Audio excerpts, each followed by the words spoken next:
4절에서 8절입니다. 혹시나 이렇게 온라인으로 참여하시는 분들도 우리 성경 읽을 때만큼은 우리 일어서서 함께 합독하시면 좋겠습니다. 자, 우리 같이 일어서서 하나님 말씀 합독하시겠습니다. 46장 8절, 4절에서 8절입니다. 우리 다 같이 시작. 시작. 통치자가 안식일에 주께 드리는 번제는 흠 없는 어린 양 6마리와 흠 있는 슴 없는 순양 1마리니라. 잠깐만요. 예, 통치자가 안식일에 주께 5절입니다. 음식 제사는 수양 1마리에 한해봐요. 어린 양들에 대한 음식 제사는 자기가 할 수 있는 만큼 할 것이요, 한 에바에는 기름 한 흰이니라. 새 달에는 흠없는 어린 수송아지와 1마리와 어린 양 6마리와 순양 1마리를 드릴 것이며 그것들은 흠없는 것이어야 되리라. 통치자는 음식 제물을 준비할 것이며 수송아지 1마리에 한 에바요, 순양 1마리에도 한 에바며 어린 양들에게 자기 손이 얻을 만큼 한 것이며 한 에바에 기름 한 흰이니라. 통치자가 들어올 때 그 문에 현관 길로 행할 것이며 그 길로 나갈지니라. 아멘. 이방인 된 우리로서는 이런 하나님께서 말씀들이 천년왕국에 이런 형태의 예배를 드리라라고 말씀하신 부분이 우리에게 금방 납득이 잘 안 되는 이야기가 되기도 합니다. 요즘 들어서서 좀 제 머릿속에 예민하게 좀 많은 생각을 하게 만드는 것이 뭐냐면, 왜 주님은 마지막 때 너희가 미혹을 받지 않도록 주의하라라고 말씀하셔서 이 미혹에 대해서 특별히 여러 가지로 경계를 하시는가? 또 하나는 이스라엘 백성들이 하나님의 심판을 받고 포로를 당하기 전에 대부분 왜 이렇게 거짓 선지자들이 외치네? 사람들은 동조를 했는가? 그 둘을 접목시켜보면 아마 주님 오시기 전 마지막 때 많은 미혹자들이 등장하게 될 거고, 이스라엘 백성들이 대부분이 거짓 선지자에 의해서 미혹을 당했던 것처럼 이 종말에도 똑같은 현상이 일어날 것이다라는 생각에 마음에 좀 긴장이 생기더라고요. 그래서 저는 지금 여러분들에게 이렇게 설교를 하면서 그저 여러분들이 평상시에 그냥 예배 드리고 설교 말씀 듣고 집으로 돌아가는 그런 형태가 아니라 이 말씀을 유튜브에 다시 올리기도 하고, 또 이 내용들이 일반적인 그냥 여러분들의 생활과 접목시켜서 그저 이렇게 생활을 이렇게 사세요. 이게 생활 설교는 대부분이 없고, 저는 이렇게 교리 설교들을 많이 하고 있지 않습니까? 근데 이 교리 설교들을 여러분들이 한 번 들어서는 쉽지 않을 거예요. 그러나 여러분들이 자꾸 복습을 하시고 또 여러분 것으로 소화시키다 보면은 여러분 자신에게도 성경이 이렇게 점점 깊게 열리는 것을 보게 될 것입니다. 왜 제가 이런 부분에 대해서 마음에 긴장이 생기는 거냐면, 이런 내용들을 이 가짜들이 써먹는다는 거예요. 이런 내용들을. 이게 안 풀리는 부분들이고 되게 어려운 이야기들이고, 왜 이게 여기 들어있냐. 우리 한 신뢰로 한번 보면 오늘 여러분들과 함께 예를 들어야 될 한 말씀이 있어요. 누가복음 16장에 가보면 이게 성경이라는 것이 모르면 당하는 거고 알면 아주 심플한데 모르면 무조건 당하게 되어 있습니다. 저는 얼마 전에 어떤 목사님하고 통화를 하다가 너무 말씀 배우고 싶어서 갈급하니까 교회에서는 이런 말씀들을 자기에게 충족을 안 해주니까 무료 성경 공부시켜준다고, 그 다 신천지인 거 아시죠? 옛날에 막 그게 광고 엄청 났었어요. 그래서 가서 들어봤는데 선한 사마리아인 비유를 이 이단들이 이렇게 써먹고 있다는 것은 너무 분노가 일어나는 거예요. 선한 사마리아인 비유에 주막 주인이 자기들이라는 거예요. 주막 주인이 주님 오실 때까지 자기들에게 양떼를 맡겼다는 거예요. 이 나쁜 놈들이 그렇게 이 선한 사마리아인 비유를 그렇게 설명을 한 걸 보고, 레위인도 지나가고 제사장도 지나가고 사마리아인이 그 죽어가는 사람을 살렸다, 이렇게 얘기하는 거. 레위인은 율법, 그 다음에 뭐 또 누가 지나가고, 이 다 교회 이런 사람들은 그런 사람 안 돌봐보고 자기들만 그걸 하나님께서 자기들에게 이거 맡겼다는 거예요. 양떼들을. 이런 죽일 놈들이 어디 있습니까? 그러니까 이 바보같이 그 얘기만 막 딱 들으면 이 비유가 뭘 설명하는지 딱 듣고 알면 절대 안 갈 텐데 모르니까 가서 이게 신기한 비유네 이러고 앉아 있는 거예요. 무슨 신기한 비유예요? 그래서 제가 앞으로 이런 내용들을 좀 깊이 있게 여러분들이 좀 이렇게 난해하고 어려운 부분들을 많이 설명을 해줘야 되겠다. 왜 이렇게 보니까 이런 것들을 안 해주니까 이 이단들이 써먹고 있다는 데 너무 분노가 일어나는 거예요.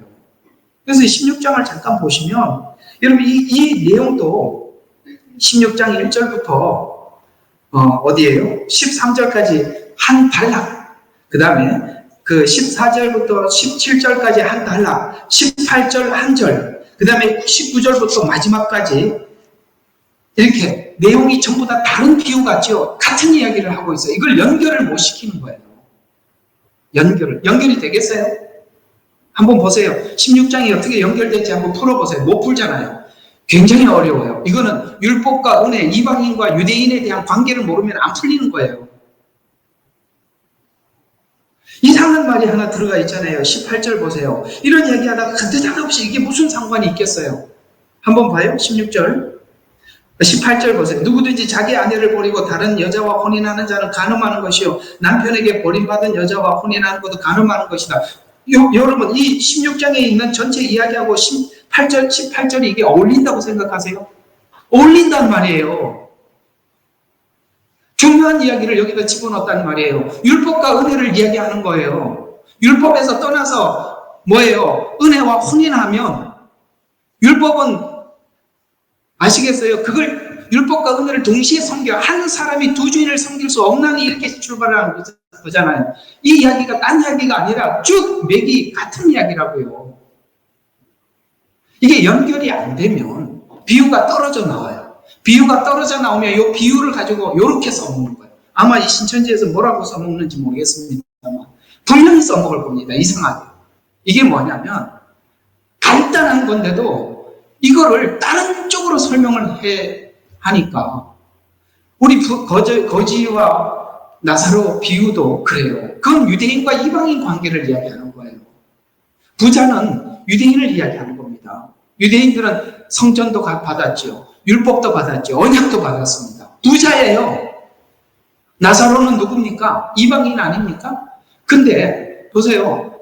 그 부자는 자기들이 지금 도취해 있는 거예요. 의롭다. 여기 누가 보면 16장이 그 말이에요. 도취해 있는 거예요. 도취. 의롭다. 왜? 아브라함의 후손이니까.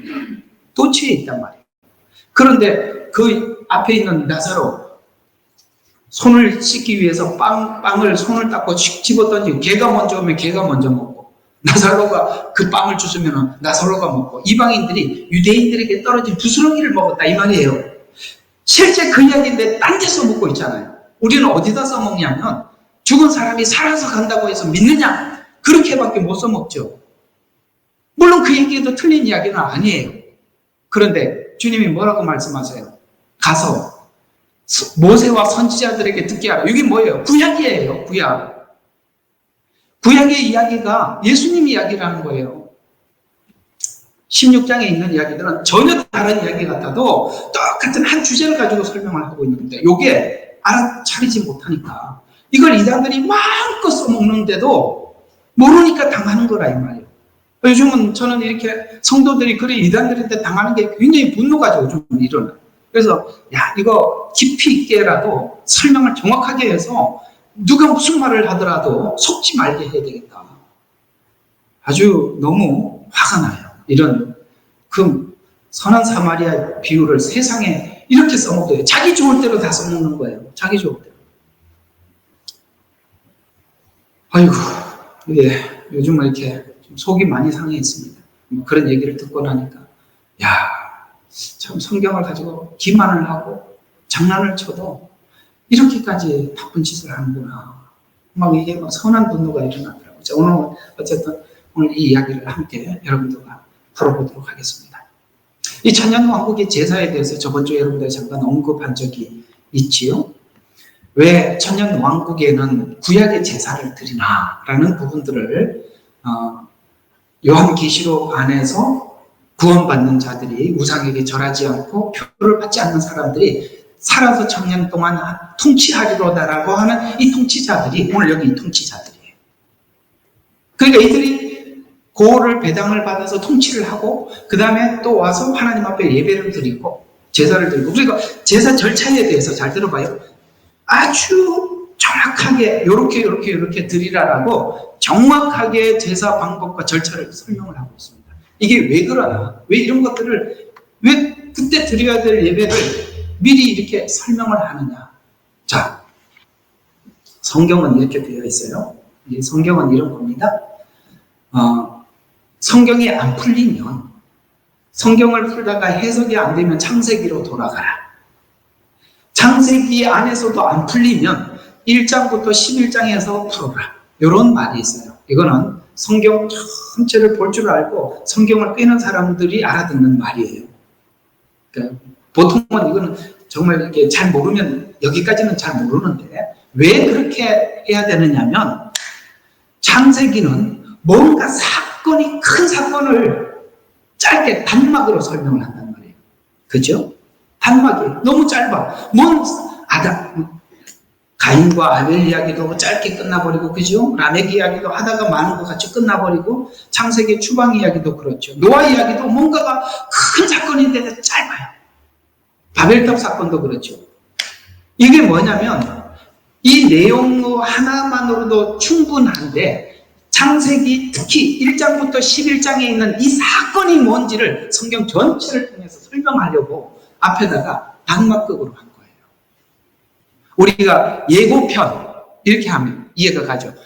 창세기 1장부터 11장은 성경 전체의 예고편이라고요. 이게 뭘 설명하려고 하는지 주제를 딱 던지는 게 1장부터 11장이에요. 그걸 조금 더 확장해 놓은 게 창세기 전체예요. 그래서 창세기가 굉장히 중요한 성경입니다. 그리고 이걸 풀어요. 근데 후반부에 나오는 창세기 이후 요한계시록까지는 뭔가가 막 풀리다가 어딘가 딱 걸려. 안 풀려. 그러면 다시 창세기로 가면 풀려요. 이게 둘을 이렇게 여기서 안 풀리면 이쪽으로 가게 하고, 여기서 안 풀리는 거는 이쪽으로 가게, 이렇게 만들어놨다 이 말이에요. 성경이 일부러 그렇게 만들어놨다. 왜 그렇게 만들었을까요? 사단이 절대 못 찾게. 이거는 하나님이 열어주셔야만 아는 거예요. 굉장히 중요한 소스입니다. 그러면 오늘 여기 보면 너무나도 복잡하게 예배 절차를 자세히 설명을 하고 있어요. 이거는 제가 그랬잖아요. 요 내용이 그 다음에 무슨 말인지 우리가 다 못 알아들으니까 이럴 때는 어디로 가라고요? 창세기로 가요. 창세기로 가지고 가면 그냥 풀려요. 자, 이런 이야기입니다.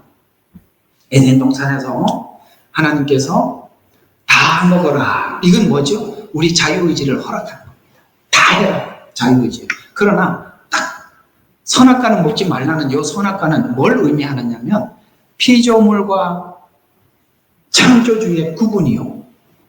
그 다음에 모든 것을 다 다스리라고 했는데, 네가 다스림 위에 다스리는 자가 있다라는 거예요. 그 구분을 주는 거예요. 그러니까 선과 악은 내가 정한다. 하나님이 정한다. 아시겠어요? 그러나 내가 너에게 주는 통치의 권리는 네가 마음껏 누려라. 그러나 이 부분만큼은 선과 악을 네가 정하지는 마라. 창조주인 나만 정하는 것이다. 이게 하나님의 창세기의 중요한 인간과 피조물과 하나님 사이의 구분인데, 지금 천년왕국에 통치를 한단 말이에요. 마치 뭐예요? 아담과 하와가 모든 짐승들을 다 다스릴 수 있도록 있는 것과 같이 통치의 권리를 주세요. 지금 그대로 에덴으로 돌아갔죠? 똑같죠?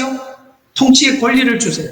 그런데 하나님 앞에 나와서 이렇게 하나님이 정확하게 규정을 정해놓고, 언제는 소를 가지고, 어떤 때는 양을 가지고 이렇게 하나님 앞에 예배를 하고, 어떤 문으로 들어와서 어떤 문으로 나가고, 이걸 정해 줌으로써 마치 에덴 동산에서 뭐 하는 것처럼 다 먹어라, 그 다음에 먹지 말라라는 하나님의 그 뭐죠? 하나님과 창조주와 피조물의 구분을 다시 짓는 겁니다. 이해가 가요? 그러면 이 사람들이 에덴 동산에서 아담과 하와는 이걸 따먹었어요. 그러나 이들은 이걸 따먹지 않습니다. 왜요? 이들은 주님을 위해서 목배임을 당한 사람들. 왜 목배임을 당했겠습니까? 하나님의 말씀이 그들에게는 절대적이었고 하나님의 말씀에 순종할 사람들이에요. 뭐가 다른지 구분이 가시죠? 그 이야기를 하고 있는 거예요. 이 제사 왜 이렇게 복잡하게 다시 이야기를, 레위기 이야기를 또 꺼내나 라고 생각을 하겠지만 그 구분을 정하는 것입니다. 그 구분이 회복되는 것입니다. 그것이 천년왕국에서만 이루어지는 게 아니라 천년왕국에 들어가기 전에 그들이 목배임을 당하면서 뭐 하는 겁니까? 지금 신앙을 지키는 겁니다. 지금 신앙을 지킨 자들이 거기 가서 할 수 있는 거예요. 그래서 우리가 이렇게 생각하지 마세요. 천국 가면 다 되겠지. 아니요. 지금 안 되면 안 되는 겁니다. 맞지요? 이들은 여기서 순교를 당했기 때문에 그 일을 통치를 맡게 해주신 거예요. 그런 것처럼 우리가 먼 미래에 천국 가면 주님을 보고 나면 그때도 내가 지금 미완성된 게 다 완성. 그걸 위해서 여러분들이 지금 이 땅에서 최선을 다하는 게 진짜 구원받은 사람들의 삶이에요. 왜 삶을 내버려두고 삶은 나중에 되고 지금은 아니더라고 그렇게 서로 자위하지 말라 이 말이에요. 이렇게 오늘 이야기를 정리를 하고 나니까 왜 이렇게 뭐 이렇게 복잡하게 설명을 했나는 게 이해가 가죠? 그것도 40장부터 47장까지 쭉 오면서 이렇게 길게 설명을 해야만 했는가? 여기에 이들은 절대로 이 요구에 그들이 거절하거나 그렇지 않습니다. 그들은 어떤 사람인지 아까 말씀을 드렸기 때문에 이해가 되리라고 생각을 하고 함께 계속 보도록 하겠습니다. 그래서 본장에서 이해하는 천년왕국은 둘의 구분, 창조주와 피조물, 만왕의 왕과 분봉왕. 그들은 분봉왕이라고 해요.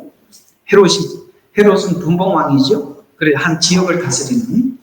그 다음에 드리는 방식과 절차를 설명함으로써 창조의 첫 질서를 회복하였다고 오늘 본문은 우리에게 공개하고 설명해 주고 있는 것입니다. 그래서 45장 4절과 8절에 보면 주님의 몫으로 성소와 지성소를 구별하여 거룩한 곳으로 지정해 놓고 주님께서 나눠주신 대로 다스릴 통치자들의 몫에 대해서 45장 10절과 8절에 주님이 나눠주신 구역에 따라서 통치를 하지만 그 소유는 오늘 여기 8절에 45장 8절에 이렇게 말해요. 그의 소유는 이스라엘에서 그의 땅에 있으리니 주님이 그 이스라엘 예루살렘에 거하고 계시잖아요. 내려와서 천년왕국 때 성전이 내려와서 그래서 그 소유는 누구 소유라고요? 분명히 말하고 있어요. 이스라엘에서 그의 땅에 거하리니 내 통치자들, 내 통치자, 주님이 통치하는 통치자들. 그래서 다시는 내 백성들을 억압하지 아니하리라. 또 그들이 그 땅의 나머지를 그들의 지파대로 이스라엘 집에 주리라. 라고 말씀하시면서 이거 이제 하나님 앞에 그 위임받은 통치. 이거 에덴 동산에 하나님께서 짐승들의 이름을 짓는 것은 통치를 이야기하는 겁니다. 아시겠습니까? 뭐 너는 소 해라, 너는 닭 해라, 너는 개라고 해라, 너는 돼지라고 불러라. 이걸 이름을 지어줬다는 것은 통치권을 위임받았다는 뜻이에요.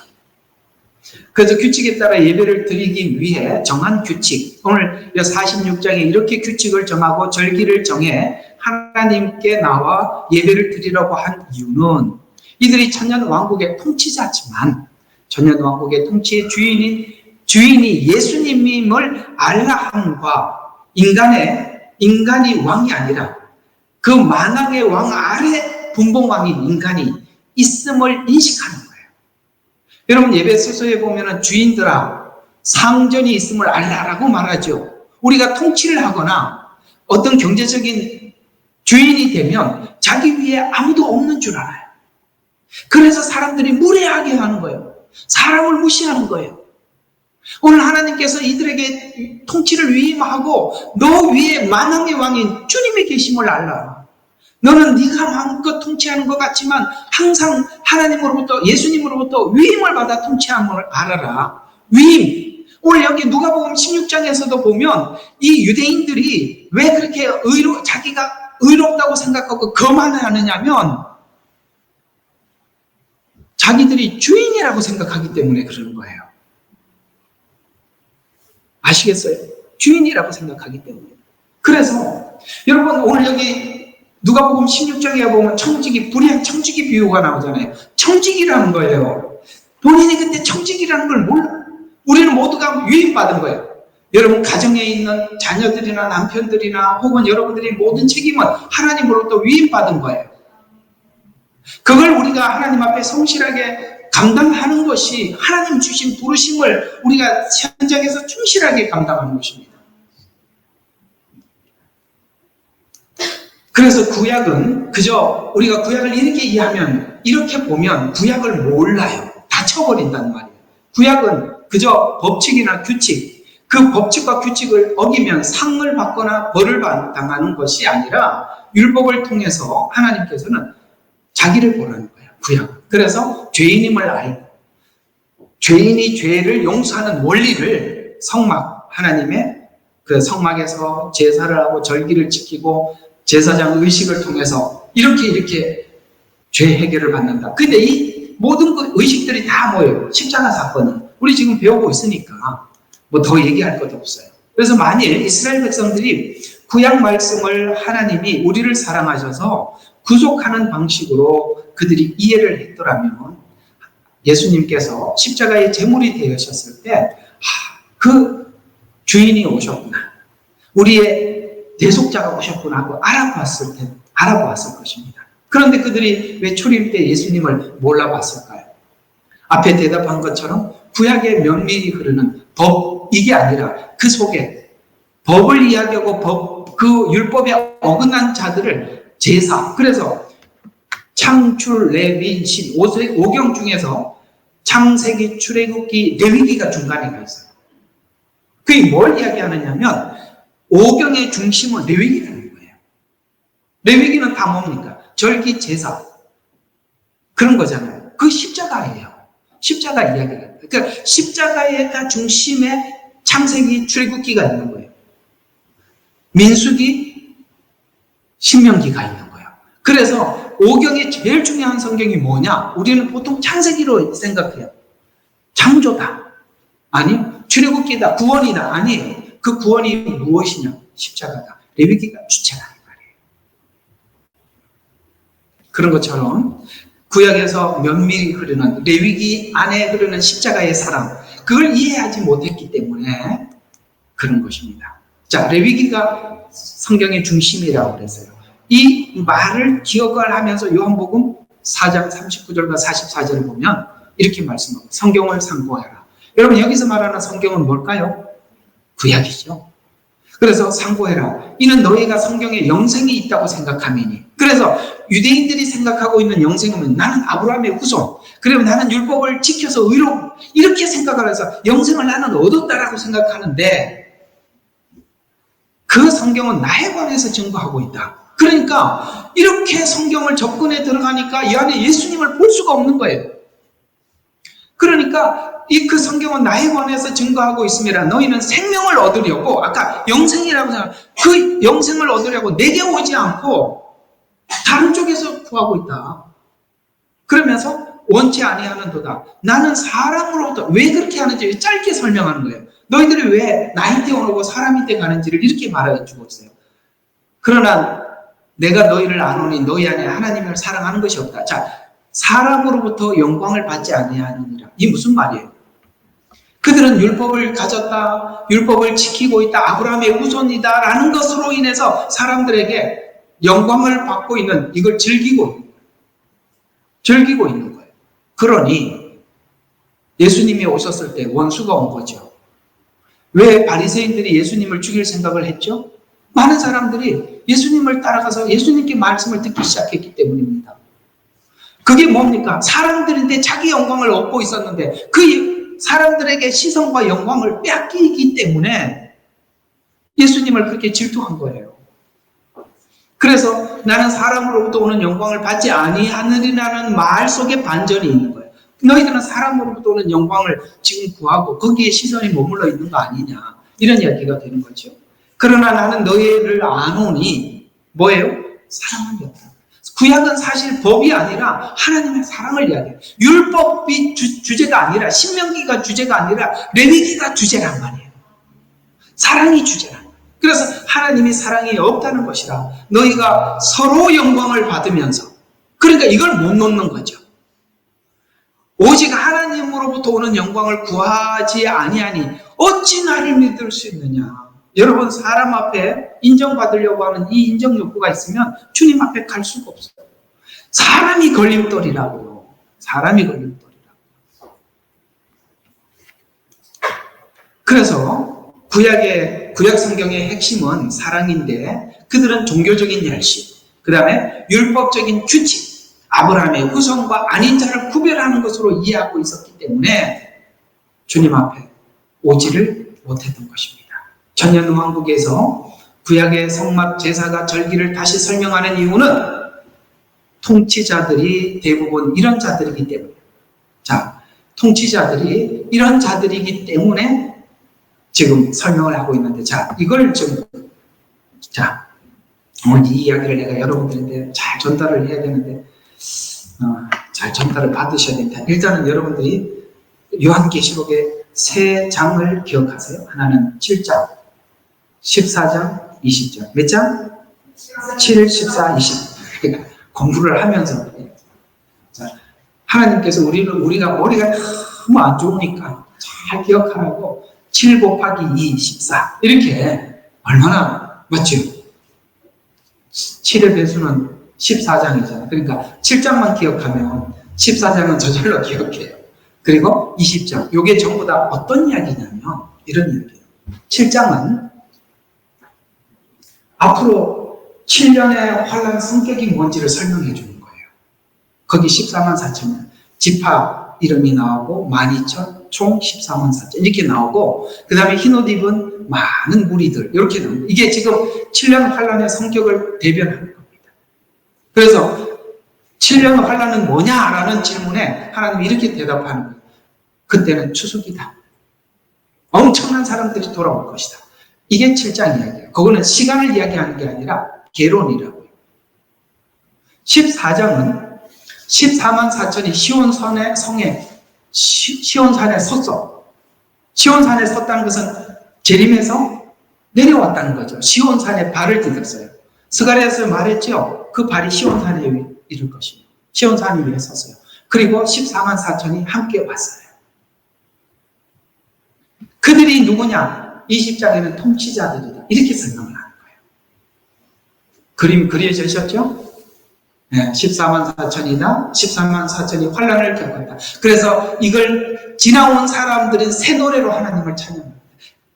그 길을 걸어가 본 사람만이 아는 찬양. 그게 새 노래다. 그리고 그들이 20장에 가서 통치자들이다. 이렇게 설명을 하는데 그 통치자가 여기에 요한 에스겔서에 그대로 설명을 합니다. 됐죠? 이렇게 그림이 쭉 그려지셨죠? 이거 잘 됐습니다. 자, 그러면 오늘 20장 이 말이 그 말이에요. 또 예수에 대한 증거와 하나님 말씀으로 인하여 목배임을 당한 사람들의 혼들도 보았는데 그들은 그 짐승에게나 형상에게 경배하지 아니하였을 뿐만 아니라 그의 표를 그들의 이마 위에도 이 위에나 손에도 받지 아니하였더라. 그러므로 그들은 살아서, 라는 말은 뭡니까? 순교를 당해. 그래서 살아서 그리스도와 함께 천년을 이 통치자들이 여기 통치자들이에요. 통치하더라. 그들이 하나님과 그리스도의 제사장이 되어 천년 동안 그와 함께 통치하더라. 라는 이 통치라는 말들을 계속 반복하게 하는데, 자, 여기서 잠시 멈춰서 그들이 우상에게 절하지 않고 표를 받지 않았더라. 우상에게 절을 안 하는 사람들은 유대인들이 그럴 성향이 강해요? 이방인들이 강해요? 우상에게 절을 안 하는 사람들은 유대인들이 우상에게 절을 안 할 성향이 강해요? 이방인들이 강해요? 유대인들이. 왜? 그거는 계명에 나와 있잖아요. 그들은 그래서 요한계시록은 두 종류의 사람들을 계속 설명하는 거예요. 하나는 계명을 가진 자, 그 다음에 예수를 믿는 자, 믿음을 가진 자, 그 다음에 계명을 가진 자. 유대인과 이방인을 계속 번갈아서. 그래서 그들이 지금 이 마지막 7년을 보내는 과정 속에 유대인들은 어떤 게 크게 작용을 하냐면 율법이 작용을, 계명이 작용. 그래서 계명을 지키는 자 이렇게 나오는 거예요. 이방인들은 계명에 대한 인식은 유대인들처럼 강하지 않아요. 그러나 이방인들은 뭐죠? 예수의 믿음을 가진 자예요. 이해가 가시죠? 그걸 둘을 따로 설명을 계속하고 있다 이 말이에요. 그러니까 그들이 왜 우상에게 절하지 않았겠어요? 계명을 지키느라고. 유대인들. 표는 누구예요? 표를 받지 않는다는 이 성격은 이방인들에게 강해요. 이해가 가요? 이 말들의 뜻을 우리 이제 지금까지는 묶어서 설명을 했지만 이제는 제가 자세히 설명해 드리려고 작정을 했기 때문에 누가 표 받아도 된다고 합니까? 그런데 이런 이야기를 옛날에 했으면 교회가 펄쩍 뛰었어요. 근데 지금 안 뛰잖아요. 어제 말씀드렸죠? 토요 성경 공부 굉장히 중요한 거예요. 비평하고 성경을 이성으로 담아내는 거예요. 이미 익숙해져 있어요. 설교 자체도 너무나도 인본주의 설교, 너무나도 익숙해 있기 때문에 그렇게 되는 거예요. 어제 설교에 올려놔도 꼭 들어보세요. 1시간 반 동안. 그래서 천년 동안 그와 함께 통치하더라. 자, 그래서 강제로 표를 받으라 할 때 표를 받지 않는 사람들은 대략적으로 후상년 반에 대적장에 일어나는 사건으로서 이들은 계시록 14장 12절에 있는 것처럼 여기에 성도의 인내가 있으며 여기에 하나님의 계명과 예수의 믿음을 지킨 자, 둘이 다르죠. 계명을 지킨 자 유대인, 예수의 믿음을 지키는 자 교회입니다. 그래서 들이 있느니라 라고 해서 요한계시록 14장은 계시록 20장의 창년 왕국에 통치할 자들이 누구인지 미리 이런 자들이다라고 미리 말씀을 해주었어요. 그래서 14장과 20장을 함께 둘을 모아서 이제 정리를 해보면 이렇게 되는 것입니다. 14장 1절에 시온산에 14만 4천이 서 있는 것을 보고 있는데 이들은 우상에게 절하지 않고 짐승에게 경배하지 않는 자들이라 라고 이렇게 설명. 표에 대한 이야기가 별로 없고 어떤 쪽으로 포인트를 잡았어요? 우상에게 절하지 않았다, 짐승에게 경배하지 않았다, 그리고 14만 4천이다. 14만 4천은 7장에 보니까 유대인이다. 이해가 가죠? 이 마지막 때 나름 이방인들이 신앙을 지키는 신앙의 어떤 기준과 유대인들이 신앙을 지키는 기준이 조금 달라요. 그들은 계명에 익숙하고 우리는 믿음에 익숙한. 그래서 이들이 언제 알아차리게 우상을 만들어 거기다 절하라니까 요놈들이 저 그리스도구나 하고 근데 그거 하는 거예요. 요놈들이라고 하니까 자 13절 그래서 그들이 예수님께서 마태복음 13장에 24장에 뭐라면 끝까지 견디는 자는 구원을 얻으리라고 말을 여기도 이렇게 표현하고 있어요. 수고를 그치고 쉴 것이며 그 행위가 그들을 따를 것이다. 그 행위, 그 믿음을 지킨 행위가 그들을 따르는 게 뭐라고요? 그 행위가 오늘 20장에 통치자로 임명을 아시겠습니까? 그래서 임명되는 것이라고 14장과 20장은 이어서 설명하고 있어요. 그렇다면 대부분 계명을 지키는 자와 예수의 믿음을 가진 자로 이해가 되는데 구약에 있었던 성막을 중심으로 한 절기와 제사를 다시 오늘 여기 재현해 줌으로써 천년 왕국 때 재현해 줌으로써 복음의 예표를 통해서 복음의 주인이신 예수님에 대해서 그들이 다시 배우고 깊이 이해하게 되는 것입니다. 이는 우리는 신약을 통해서 구속을 어떻게 완성했고 우리가 어떻게 구원을 받은지 알 수 있어요. 그러나 이 내용은 구약의 모형으로 그대로 남아있어요. 그렇죠? 그래서 이런 말이 있어요. 잘 들어봐요. 유대인들은 신약이 없고 이방인들은 구약이 없어. 둘 다 있어야 되는데 큰 은혜가 되시죠? 그 말이에요. 그들은 신약은 뭐예요? 그러니까 구약은 전부 다 예표고 모형이에요. 예수님에 관한 이야기. 모른단 말이에요. 그게 법과 제도에 묶여버리는 거예요. 모르면. 근데 신약은 전부 다 예수 그리스도의 복음은 맞아요. 그런데 불안해. 왜? 과정이 없이 결과만 믿으니까 과정에 대한 불안감이 있어요. 그래서 이단이 반치는 거예요. 유대교는 이단이 생길 수가 없어요. 과정을 모르니까 과정을 속인단 말이에요. 과정을 속여서 결과를 뒤바꿔 놓는다고요. 그게 이단이 작업한 작업 방식이라 이 말이에요. 그래서 구약을 모형으로 그대로 설명하고 있어요. 구약과 신약은 다른 내용으로 설명하는 것이 아니라 유대인과 이방인의 구원의 방식이 다른 것도 아니죠. 다 예수님 안에서 이루어지는 것입니다. 둘은 완벽하게 본체, 신약은 본체, 구약은 그림자로 하자가 없어요. 천년 왕국에 예수님의 예배를 드리면서 구약 제사를 재현할, 오늘 여기 재현하잖아요. 복음을 알게 될 것입니다. 우리가 구약 성경을 통해서 복음이 더 깊이 이해되듯 오늘 우리는 모세를 알면 예수님을 알게 된다라는 이 말씀에 따라서 우리는 모세 오경을 통해서 지금 예수님을 찾아내고 있는 것이죠.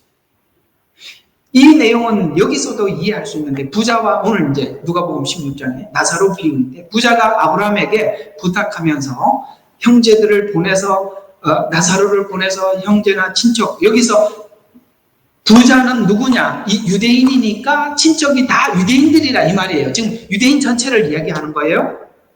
형제들이 여기에서 오지 않게 해달라고 했더니 아브라함이 대답이 뭐라고 이야기하느냐? 누가복음 16장 19절에 보니까 아브라함이 그들에게 말하기를 그들에게 모세와 선지자들이 있으니 라는 말은 구약이에요.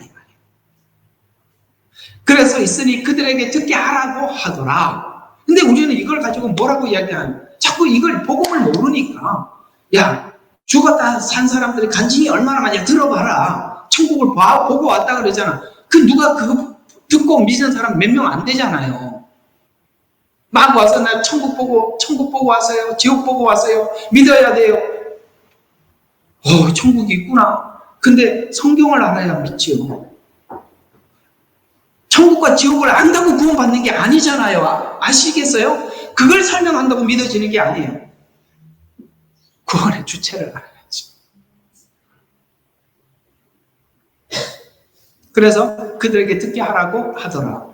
그래서 이 말씀 앞에, 여기 오늘 이 말씀 앞에 누가복음 똑같은 누가복음인데 16장 16절에 보니까 율법과 선지자들은 요한까지요. 구약이죠. 그죠? 요한까지요. 그 후로는 하나님 나라가 전파돼요. 예수님이 오셨다는 거예요. 그 후로는 전파돼서 그 사람 안으로 밀려 들어가는데 유대인들은 그 청지기들이었는데 청지기 역할을 감당하지 못해요. 그래서 청지기 일을 허비한다. 이제 그 비유가 그렇게 연결이 되는 거예요. 허비한다. 그래서 이제 빚진 자가 얼마 빚졌냐 이렇게 써라. 이렇게 했다고 그러잖아요. 이 불의한 청지기 비유는 재물에 대한 이야기가 아니라 유대인들이 이 일을 맡긴 청지기 역할을 못했다. 그 주제를 가지고 16장을 다 풀어보면 다 열려요. 그 얘기라고 해요. 근데 이걸 우리가 자꾸 또 여러분 맡기신 물질을 가지고 아시겠습니까? 이 본질이 얼마나 훼손되는지. 이게 왜 그렇게 해석이 되느냐면 후흥신학 때문에. 사람들한테 일을 시켜야 될 거 아니에요. 헌금하라고 얘기해야 될 거 아닙니까? 좀 요즘은 좀 세게 정확하게 좀 밝혀야 되겠어요. 헌금해야 하라고 해야 될 거 아니겠어요? 그래서 달란트 비유도 사실은 그런 이야기가 아니에요. 달란트 기부하라는 얘기. 전부 다 어떤 이야기예요? 메시지들이. 전부 다 교회 헌신해라, 돈 내라, 교회 지어라. 이런 얘기들이잖아요. 한번 묵상해 보세요. 다 그쪽으로 초점을 맞춰서 설명을 했지. 원래 성경의 본질이 그 얘기가 아니었다 이 말이에요. 좀 놀라야 돼요. 그래서 율법과 선지자들까지 그 후로는 하나님 나라가 전파돼서 그 안으로 밀려 들어가고 있어요. 그러면서 즉 율법과 선지자는 오경이 모형이었어요. 예수님 오시는 이런 모형. 이렇게 해서 구약은 사진을 계속 주면은 우리가 사진을 보고 머리는 이렇게 생겼고 머리카락은 이렇고 눈썹, 눈, 귀 이렇게 오자마자 알아보라고 구약을 사진을 줬어요. 그러면 실물이 왔으면 사진을 충분히 알고 있으면 내 사진에서 봤던 그 사람이 알아봐야 되는데 못 알아보잖아요. 그래서 모형이고 침례 요한은 모형인 예수님을 봤어요. 그리고 소개를 했어요. 전파되기 시작했다. 아시겠어요? 그러나 세상 죄를 지고 가는 하나님의 어린 양이로다. 이 어린 양은 구약에 드렸던 제사 그 양을 이야기하는 거예요. 근데 구약에 있는 양은 자기 죄를 지고 가는 양이지만 세상 죄를 지고 가는 어린 양이거든. 아시겠어요? 다르다 이 말이에요. 그래서 전파되기 시작했다는 의미가 되는 것입니다. 유대인들이 예수님을 알지 못하는 이유는 모형의 의미를 몰랐기 때문에. 이방인인 우리도 원형인 예수님을 알더라도 유대인들과 접붙여지기 위해서는 약속의 당사자인 이스라엘에 대한 이해가, 아까 말씀드린 우리 이방교회는 구약에 대해서 너무나도 눈이 가려져 있어요. 어떻게 접붙여져야만이 된다는 사실을 모르고 교회가 혼자 독립해서 원가지라고 주장을 하고 있으니 이게 얼마나 이단성이 있는, 정말 이단성이에요. 정확하게 표현하면 이단이에요. 우리는 접붙여져서 약속을 받은 사람이지 우리는 홀로 여러분 지금 예수님이 약속하고 너희는 가서 모든 족속으로 제자를 삼아 이렇게 쭉 설명하고 있는 그 유명한 성경 구절도 여기 말하는 너희는 다 유대인들이었습니다. 맞죠? 사도들 다 유대인들이었어요. 너희는 가서 모든 족속에는 유대인 이외에 타민족들 모든 족속으로 제자를 삼아 아버지와 아들과 성령의 이름으로, 아버지와 아들과 성령이라는 말은 구약의 율법이 아닌 이 말이에요. 구약의 율법이 아닌 아버지와 아들과 성령님이 오셨잖아요. 침례를 주고 세상 끝날까지 함께 하시리라 유대인이 회복하도록. 왜? 그 일을 위해서 하나님께서 지켜주신 겁니다. 그러니까 우리가 자꾸 이렇게 선교, 부흥 이쪽에다 자꾸 초점을 맞춰서 전부 다 우리 이야기로 보니까 이 성경 전체하고 이렇게 그림이 안 맞아 떨어지는 거예요.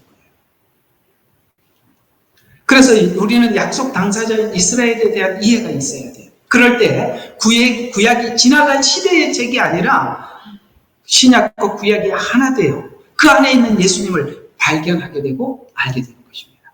천년왕국에 재현되는 구약 제사의 부활은 신약에 오셔서 대속물이 되시고 속죄하신 예수님을 향해 구약 제사를 재현함으로써 신약의 예수님을 이해하고 있기 때문입니다. 왜 이렇게 해야 되는가 하는 거예요. 왜 이런 방식으로 꼭 하셔서 이방인과 유대인을 이런 방식으로 구원해야 되는가. 이게 로마서 11장의 그 유명한 이야기죠.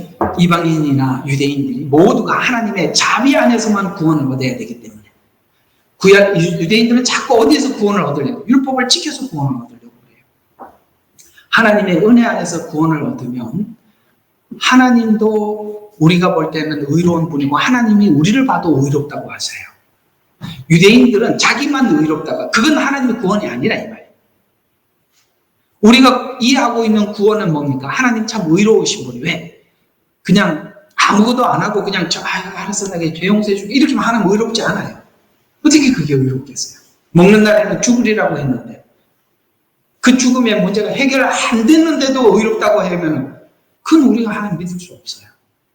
근데 그 해결하는 방식이 자신이 십자가에 죽으셔서 구원하심으로 하나님의 말이 얼마나 공의로운지 우리는 믿게 되는 거예요. 근데 또 우리가 하나님을 믿어요. 그랬더니 그걸 또 하나님 우리를 보고 의롭대요. 그러니까 하나님도 우리를 보고 의롭다고 하고 우리도 하나님이 의로워요. 근데 유대인들의 의는 자기만 의고 이방인들은 의롭지 않아요. 그건 하나님의 의가 아니라 이 말이에요.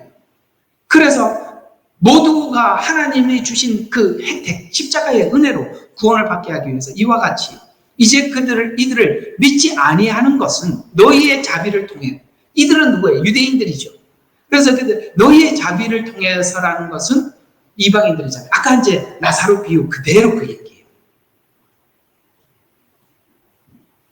아시겠어요? 나사로 비유. 그래서 이 나사로 비유를 보면은 딱 무슨 생각이 나느냐면, 이방 여인이 예수님 앞에 나와서 은혜를 받으러 나왔을 때 나는 유대인 외에 내가 하나님께서 보낸 적이 없다라고 이야기를 하니까 유명한 말을 하죠. 개도 주인의 밥상에 떨어지는 부스러기를 먹습니다. 나사로도 유대인이 떠치는 그거 먹고, 아시겠습니까? 같은 얘기라는 말이에요. 근데 그 하나님의 은혜와 자비가 유대인에게 먼저 갔어요. 그러나 그걸 받지 않으므로 흘러갔어요. 그러나 나중에 이 이방인들의 자비를 통해서 다시 그들이 유대인들을 얻는데 어떤 분이 그래서 언제 한번 질문을 이렇게 하셨어요. 내가 이제 질문한 것도 이제 기억을 하니까 한번 해볼게요. 유대인들이 시기 나서 주님 앞에 돌아온다 그러는데 그 시기가 7년 환란 중에 중간에 두 증인이 올라가고 휴거되는 걸 보고 시기 나는 거예요? 여러분 그런 거 가지고 치사하게 시기가 나는 게 아니라 뭘로 시기가 나느냐면 자기들은 율법을 가지고도 하나님 앞에 한 게 없어요. 그렇죠? 그렇게 이를 악물고 율법을 가지고 하나님을 섬기는데 이방인들은요 하나님의 은혜를 받고 자기 생명을 스스로 드리는 거예요. 하나님 말씀에 스스로 복종하는 거예요. 그걸 보고 시기하는 거예요. 휴거 당하는 거 보고 시기하면 휴거만 목적이죠. 성경은 구원이 관계라고 그러잖아요. 그러면 휴거 당하는 거 보고 시기가 났으면 구원이 휴거가 목적이 되는 거죠. 그게 우리 신앙의 목적은 아니잖아요. 우리가 하나님을 사랑하고 관계라고 했지 않습니까? 이해가 가죠? 성경 맥이 그렇게 설명이 되어 있단 말이에요. 사랑 안에서 끊을 수 없느니라 라고 8장에서 마치고 시기 난다는 말은 그 사랑을 보고 시기한다 이 말이에요. 8장에 있는 말과 연결이 돼. 성경은 맥이 연결이 되어 있다고 했죠? 그래서 너희 자비를 통해 그러면 이방인들이 버린 거 가지고 유대인들이 버린 거 가지고 이방인들이 이렇게 구원을 받았다면 마지막 때 이스라엘에 충만할 때 어떠하겠느냐. 그 충만이 14만 4천이라 이 말이에요. 그들이 하나님 앞에 돌아왔을 때 버린 거 가지고도 이방인들이 이렇게 은혜를 받았다면 유대인들이 돌아올 때 과연 이방인들은 숫자를 셀 수 없을 만큼 돌아오지 않겠느냐. 이게 종말의 메시지라는 거예요. 그들도 자비를 통해 얻게 하려 함이라. 하나님께서 그들 모두를 믿지 않은 가운데 가두어 두시면 모든 사람에게 자비를 베풀려 하려 하십니다. 오직도다 하나님의 지식과 지혜 부여하며. 그죠? 여기서는 우리가 뭐 말을 붙일 수가 없고 감탄할 수밖에 없는. 그래서 지금이나 7년이나 천년 왕국 어디에도 쭉 보면 하나님은 예수님 아니고는 그 자비가 아니고는 아무도 구원을 얻을 수 없으며 십자가 아니고는 아무도 구원을 얻을 수 없기에 하나님께서는 이 천년왕국의 이 제사를 통해서 제사의 주인공인 예수님을 앞에 두고 이 제사를 드림으로써 다시 한번 그 십자가의 복음을 그들에게 전하더라. 십자가 복음 이외에는 예수 외에는 아무도 구원을 얻을 수 없습니다. 결론입니다. 우리가 의아해야 하는 것은 왜 천년왕국의 구약 제사를 재현해야 하는가? 우리가 현재 교회에서 드리는 예배는 아닐까? 왜 예배의 중심지가 예루살렘이며 시온일까? 이 모든 것은 우리가 계속 화요성경 공부를 통해서 하고 있는 성막과 그 의미를 우리가 전부 이해하게 될 때 하나님의 경륜의 방식을 이해할 때 이해되는 것입니다. 그래서 제가 이 부분을 여러분들에게 이렇게 설명을 참 해드릴 수 있는 것도 그 화요성경 공부 이런 것들을 여러분들과 함께 했기 때문에 여러분들이 알아듣는 거예요. 이걸 안 했더라면 뭔 소리요? 하고 갈 텐데 그래도 이걸 기초를 좀 쌓아두었기 때문에 이 난해한 부분들도 여러분들과 함께 나눌 수 있어서 참 감사해요. 우리는 율법과 선지자, 구약이죠. 사도들이 둔 신약. 그래서 성경에 보면 그 기둥들이 전부 뭡니까? 이스라엘 12지파의 이름, 사도들의 이름. 그것이 모든 하나님의 나라를 완성하는 기초가 됩니다. 그래서 성경은 이렇게 얘기해요. 율법과 사도들과 선지자들 위에 세워진 교회라고 이야기합니다. 근데 사도와 선지자를 이야기하면서 사도를 항상 먼저 내놔요. 원래 시기적으로 보면 선지자가 먼저인데 하나님은 계속 사도라고 먼저 얘기합니다. 왜요? 사도는 구약에 있는 모든 완성을 본 자들이기 때문에 그렇습니다. 본 자. 그래서 천국에 누가 크다? 성경이 말했지요. 누가 크다? 예. 천국에서는 뭡니까? 구약에 있는 신약에서 예수님을 본 자가 더 크다. 구약에 있는 자들보다. 그거 성경에 나와요. 나중에 찾아 읽어보세요. 알고는 있는데 어디 있는지는 모르겠습니다. 그 얘기 있죠? 그래서 침례 요한 때까지 이후로는 하나님 나라가 밀려들어 이제 세워지고 완성하셨다. 그래서 모두가 예수님을 통한 사랑을 보여준 내용임을 이해하게 됩니다. 본문은 그 제사를 재현함으로써 믿음을 지킨 자들을 통해 통치자로 세워 하나님의 공의와 정의를 다스리는 나라를 통해 하나님 나라의 풍요를 누릴 청년 왕국의 기대감을 통해서 마지막 때 살아가는 성도들로 하여금 너희들에게 줄 하나님의 나라 선물이 최종적으로 이런 것이다 라고 알려줌으로써 너희가 세상에 살면서 앞으로 어떤 고난이 있더라도 타협하지 말고 주님께서 주실 상급을 기대하고 회상하면서 오늘 하루를 승리하기를 바라는 마음으로 마지막 때 천년 왕국이 실제 왕국임을 구체적으로 우리에게 설명해 주는 말씀입니다. 어제 제가 이렇게 설교하면서 말씀을 드렸는데요. 신약시대 집사들의 수준이 왜 빌립이 그토록 전도를 할 수 있는 전도자가 되었으며 스데반이 순교 앞에 무릎을 꿇지 않았을까? 이유는 뭐죠? 여러분, 빌립이요, 성경을 얼마나 박식한지 몰라요. 그 이사야서를 읽다가 모르니까 이디오피아 부스네시가 이게 무슨 뜻인지 가르쳐주는 사람이 없는데 어떻게 알리오라고 했더니 쫙 설명을 하니까 예수님을 딱 믿어버리잖아요. 무슨 이야기? 빌립이 그만큼 성경에 대한 이해가 있었던 거예요. 그러니까 전도자가 될 수 있었던 겁니다. 스데반이 왜 순교할 수 있었을까요? 그가 설명하고 있는 창세기부터 예수님까지 이어서 쫙 그 일장 연설, 그 설교 한번 보세요. 엄청나게 대단하지 않습니까? 무슨 말이에요? 우리의 믿음은 말씀 없이는 믿음이 절대 생기지 않아요. 말씀이 없는데 어떻게 믿음이 있겠어요? 그러니까 그 말씀이 있으니까 그 믿음을 가지고 순교할 수 있어. 물론 기도는 말씀을 확고하게 내 믿음으로 자리 잡는데 방법은 될 수 있어요. 그러나 기도가 믿음의 주체가 될 수는 없어요. 믿음은 들음으로 생기는 것이기 때문에 말씀으로 됩니다. 됐죠? 우리가 이 마지막 때 말씀을 가져야 돼요. 기도하겠습니다. 하나님 아버지, 오늘 저희들이 이 귀한 말씀을 통해서 말씀이 얼마나 소중한지, 우리 마지막 때 우리가 말씀을 얼마나 가져야 하는지, 소유해야 하는지에 대한 경계심을 갖게 합니다. 우리가 이단들의 성경 해석법을 보면 이렇게 거짓말을 하고 이렇게 속이는데도 사람들은 성경을 모르니까 그들의 헛된 말에 속아넘어 가고 있습니다.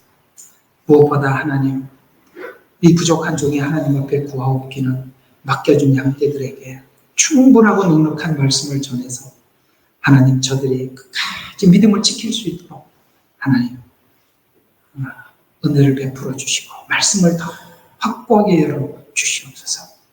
예수님 이름으로 감사하며 기도드렸습니다. 아멘. 우리는 역사상 가장 중요한 시점을 지나고 있습니다. 하나님께서는 하나님의 일을 하시기 전에 사람을 준비시키셨음을 우리가 알고 있습니다. 하나님 말씀은 마지막 때에 대추수, 대부흥의 때가 있다고 분명히 예언하고 있습니다. 아멘. 하나님의 말씀이 그대로 성취될 것을 믿습니다.